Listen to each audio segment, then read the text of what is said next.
नमस्कार, स्वागत है एक बार फिर से आप सभी का आपके अपने चैनल हनुमान सेवा परिवार में। आशा करते हैं कि प्रभु श्री हनुमान जी और परम पूज्य गुरुदेव बाबा नीम करौरी महाराज जी आप सभी भक्तों पर असीम कृपा सदैव बनाए रखें। दोस्तों, कहा भी जाता है कि एक बच्चा भगवान का स्वरूप होता है। ऐसा कहने के पीछे यह तात्पर्य नहीं कि वह स्वयं भगवान है, अपितु इसका तात्पर्य तो ये है कि बाल अवस्था में वह बालक ईश्वर के प्रति कुछ भी नहीं छिपाता। वह ईश्वर से पूर्ण रूप से पारदर्शी रहता है। इसी कारण से उसके अंदर ईश्वर की स्वयं की झलक भी प्रतिबिंबित होती है और यही वह अवस्था होती है जिस अवस्था में करी गई कोई भी कामना ईश्वर 100% पूरी करते हैं। भगवान से कुछ मांगने से पहले एक भक्त को, एक मनुष्य को इस बात को ज़रूर सोचना चाहिए कि क्या मैं भगवान से कुछ छिपा रहा हूँ, कि क्या मैंने कुछ ढककर भी रखा है जिसे मैं भगवान से बचा रहा हूँ और उसके बावजूद भी मैं ईश्वर से ही मांग रहा हूँ। ऐसा करने पर ईश्वर से मांगी गई कामना की पूर्ति होने में थोड़ा सा विलम्ब लगता है या फिर कई बार तो लंबा विलम्ब भी लगता है और इसी विलम्ब के चलते उस भक्त का विश्वास कई बार डोल जाता है या फिर कुछ ऐसे उदाहरण बन जाते हैं जहाँ पर वह भक्त ईश्वर से विश्वास ही पूर्णतः हटा लेता है। दोस्तों, ईश्वर पर बने विश्वास को सदैव बनाए रखने के लिए आपको अपने अंदर उसी नन्हे बालक वाली शुद्धता, पवित्रता को धारण करना होगा जो बालक आत्मा की गहराई में उस अवस्था में ईश्वर से कभी कुछ भी नहीं छिपाता। और यही मुख्य आधार है जिसके बलबूते पर एक बालक हमेशा भय रहित रहता है और भय रहित लोग ही जिद्दी बन जाते हैं। जिद्दी होना दोस्तों हमारे समाज के अंदर एक नकारात्मक प्रवृत्ति की तरह देखा जाता है, परंतु उसका यथार्थ ये है वह मनुष्य जिद्दी तभी हो पाता है जब वह स्वयं से सत्य का सामना कर लेता है, स्वयं को सच के समांतर लाकर खड़ा कर देता है।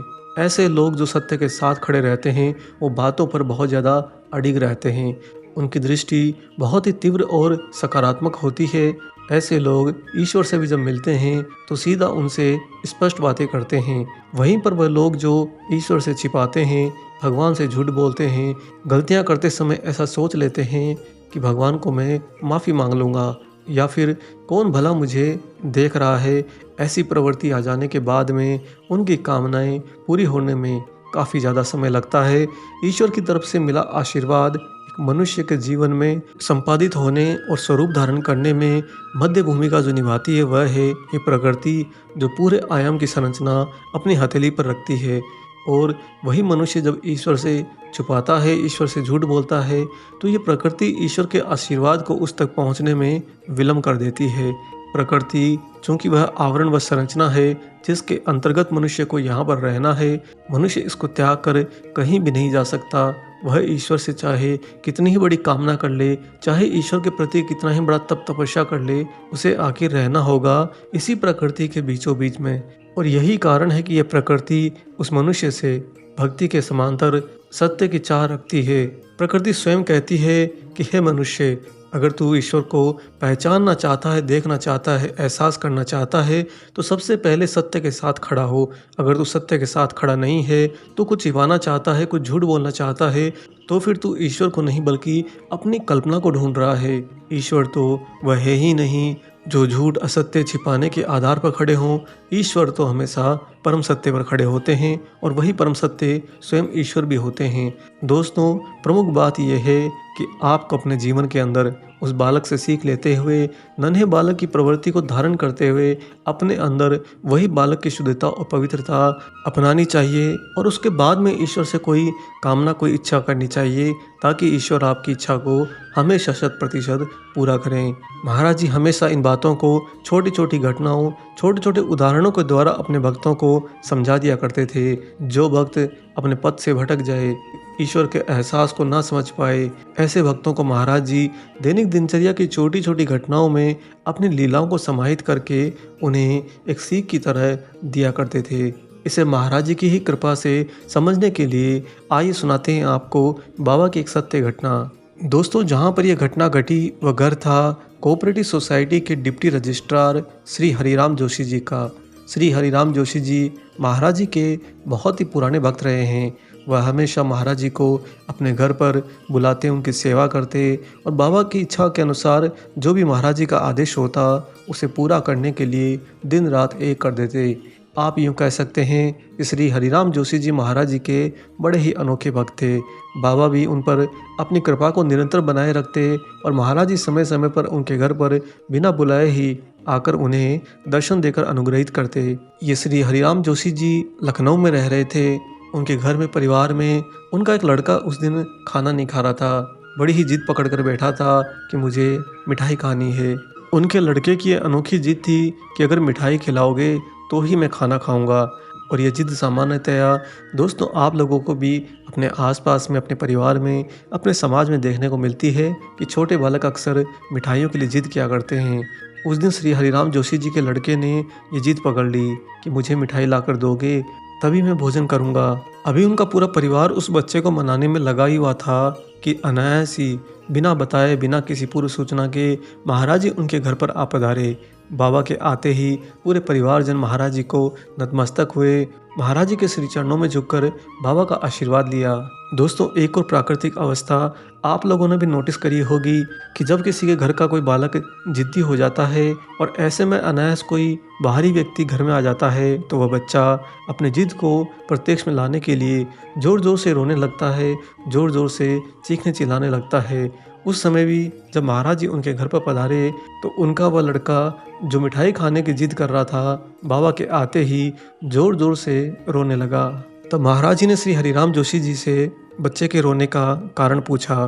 तब जोशी जी के घरवालों ने बाबा को बताया कि ये लड़का बहुत जिद्दी है, जिस चीज़ की जिद ठान लेता है उसे लिए बिना कभी चुप ही नहीं होता।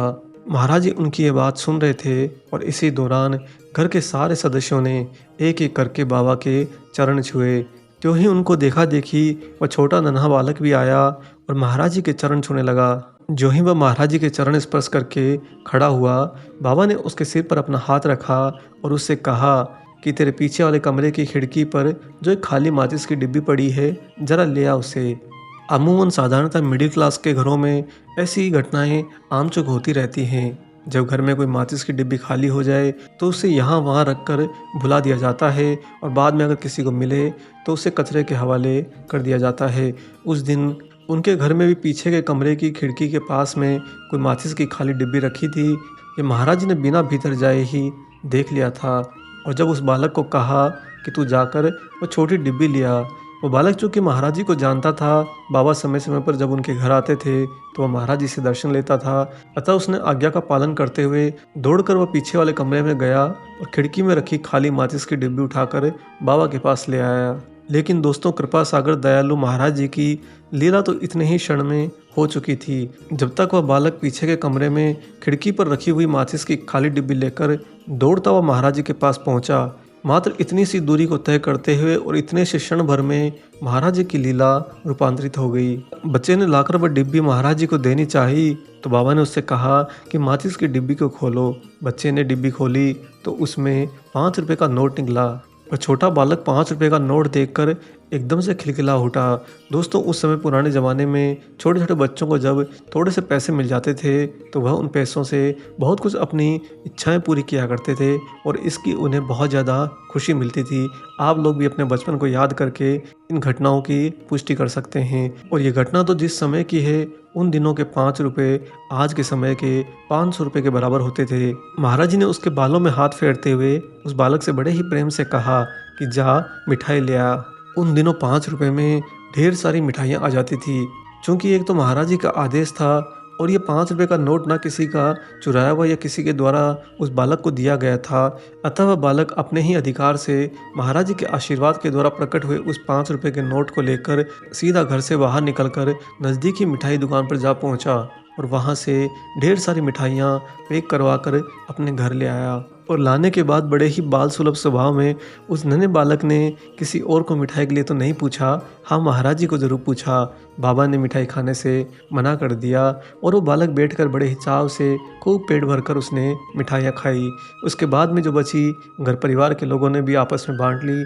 लेकिन दोस्तों यहाँ पर महाराज जी ने उस पूरे परिवार के लिए और अन्य समस्त भक्तों के लिए एक सीख दे दी और वह ये कि अगर तुम्हारे अंदर बाल सुलभ प्रवृत्ति है बाल सुलभ पवित्रता एवं शुद्धता है, तब तुम ईश्वर के चहेते हो जाते हो और तुम्हारे मन की सारी कामनाएं ईश्वर उसी समय क्षण भर से भी कम समय में पूरी कर देते हैं। महाराज ने इस लीला में बता दिया कि अगर तुम्हारे अंदर बालक की तरह सत्य का साथ है, तब तुम्हारी इच्छाएं स्वयं ईश्वर की इच्छा बन जाती है और ईश्वर की इच्छा को पूरा करने के लिए यही प्रकृति जो तुम्हारी इच्छाओं की पूर्ति होने के लिए विलम्ब कर देती है, यह उस समय विपरीत भाव में आकर बहुत ही ज़्यादा तीव्रता के साथ में ईश्वर की इच्छा को पूरा करने में लग जाती है। इसी कारण से क्षण भर से भी कम समय में ईश्वर का चमत्कार हो जाता है, ईश्वर की लीला यहाँ पर संपादित हो जाती है और भक्त पर ईश्वर की अनूठी कृपा हो जाती है। अगर आप लोग भी चाहते हैं कि आप लोगों की कामना इच्छाएं बहुत जल्दी पूरी हो जाएं, तो बजाय इसके कि ईश्वर से प्रार्थना की रट लगाने के अपने अंदर हमें उस बालक की तरह पवित्र और शुद्ध बाल प्रवृत्ति को अपनाना होगा। दोस्तों, इसके साथ में ही एक बालक हमेशा सत्य के साथ खड़ा रहता है। छोटी आयु में आप बालक से कुछ भी पूछेंगे, वह मुंह पर आपको बिल्कुल सच सच बता देगा। ऐसा इसलिए क्योंकि वह सत्य के साथ में पूर्ण रूप से अडिग होकर खड़ा है और उसे यहाँ पर भौतिक जगत में किसी का भय नहीं। दोस्तों, भय वाली जिंदगी ही तो आगे जाकर जब वह बालक बड़ा होता है, युवा एवं अधेड़ अवस्था को धारण करता है, तो यही जीवन में सत्य का साथ छोड़ देने के कारण वही भय उसके जीवन में ढेर सारे दुखों को लेकर आता है। आपके जीवन में आने वाले सारे कष्ट, सारी मुसीबतें, सारे दुखों का मुख्य कारण कोई और नहीं, भय होता है। इसके ऊपर भी हम आपको आने वाले किसी नए वीडियो में ये बहुत विस्तार से बताएंगे कि कैसे एक भय मनुष्य का सबसे बड़ा शत्रु होता है। हम बड़े होकर प्रभु श्री हनुमान जी की चौपाई तुम रक्षक काहू को डरना, इसे जरूर अपनाते हैं, लेकिन जो उसका सबसे सरलतम उपाय है स्वयं में वही शुद्धता और पवित्रता वाली बाल प्रवृत्ति को धारण कर लेना, हम उससे चूक जाते हैं। ऐसा करने पर हमारी कामना तो पूरी होती है, परंतु उसमें विलम्ब लग जाता है और ये विलम्ब कोई और नहीं, यही प्रकृति माता अपने संचालन में कर देती है। दोस्तों, आप लोग भी महाराज जी की इस शिक्षा को अपने जीवन का अहम हिस्सा बना लीजिए। आप अपने अंदर उसी बाल प्रवृत्ति को सदैव धारण करके रखिए। फिर देखिएगा, आप जो भी ईश्वर से कहते हैं, जो भी आप महाराज जी हनुमान जी से कहते हैं, आपकी सारी इच्छाएं, आपकी सारी कामनाएं 100% एवं अति तीव्र गति के साथ में कैसे पूरी होती हैं, आपको इसका एहसास जरूर होगा। आशा करते हैं कि बाबा का ये प्रेरणादायक प्रसंग भरा विशेषांक आपको जरूर पसंद आया हो। वीडियो अगर अच्छा लगा है तो जाने से पहले इसे लाइक करना ना भूलें और वीडियो को ज़्यादा से ज़्यादा अन्य लोगों से शेयर भी कर दें। एक एक भक्त भी अगर कम से कम 20-25 लोगों को शेयर करेगा, तो वह अन्य लोगों तक भी महाराज जी का कथा प्रसाद बड़ी आसानी से पहुंचा देगा। और अगर आप चैनल पर नए भी हैं तो चैनल को सब्सक्राइब भी कर लीजिए। मिलेंगे बहुत जल्दी ही एक और ऐसे ही अलौकिक वीडियो के साथ में। तब तक अपना और अपने माता पिता का संपूर्ण ख्याल रखिए और परम प्रभु श्री राम जी का निरंतर गुणगान करते हुए बाबा हनुमान एवं बाबा नीम करोली महाराज जी की निस्वार्थ होकर सेवा करते रहिए। जय सिया राम।